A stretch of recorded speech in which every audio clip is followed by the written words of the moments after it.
It's Moving Monday, and I am Livona Monday. I'm Kelly Metaxas. And we are with Groom & Company Realtors, and we have a special guest today. We have the one and only Phil Gorman with Bank of England, and he is a local lender, and we are going to have a few question and answers with him to give you more information on getting your pre-approval, especially if you're a first-time home buyer. Welcome, Phil. Thank you. Nice to have you.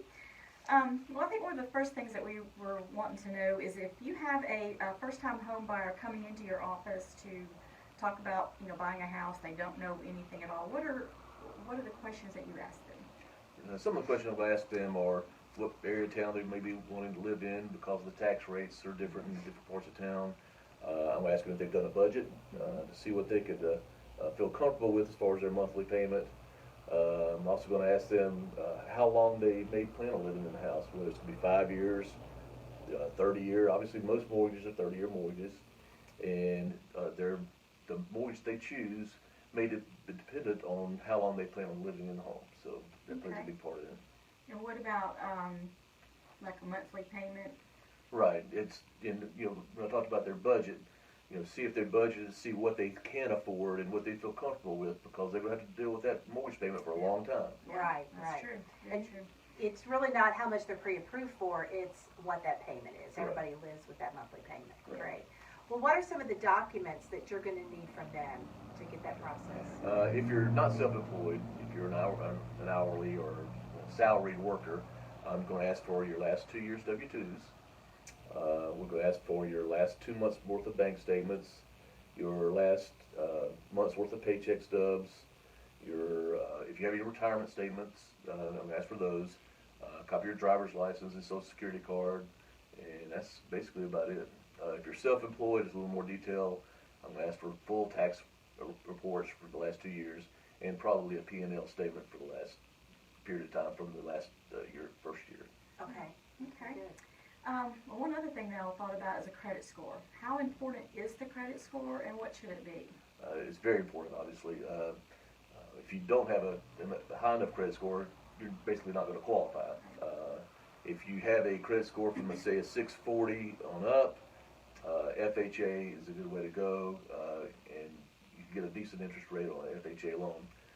Generally speaking, if you have a 700 above, you may want to consider going on a conventional loan, which is going to require the same kind of the down payment.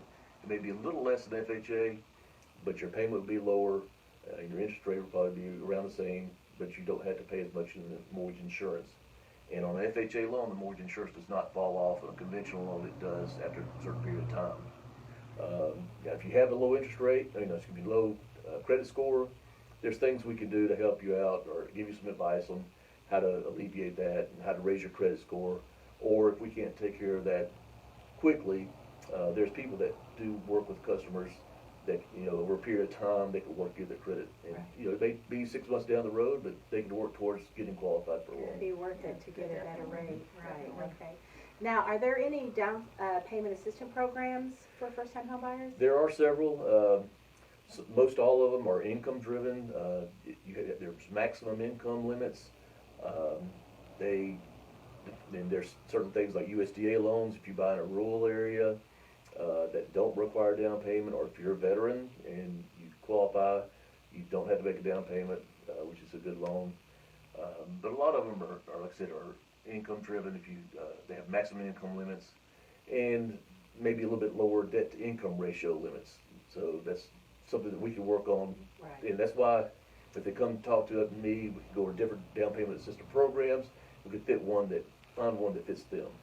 And like we mentioned last week, why we think it's so important to use a local lender, because some of the big name ones across the country, they're not going to know about the local programs that might be available to you, and just the fact that you can go in and sit down with the lender and get the information and what works best for you. Yeah. Right. And plus, we sit down with the customer, we take their interest at heart, and a national lender may not do that, whereas they might qualify for several different loans.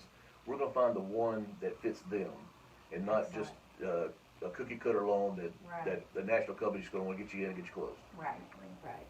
Well, that's some great information. Appreciate that. Yes. Yeah. Well, Phil, why don't you share your information, and we really appreciate you being here with us Okay, today. you can call me on my cell phone. It's 901-331-7061.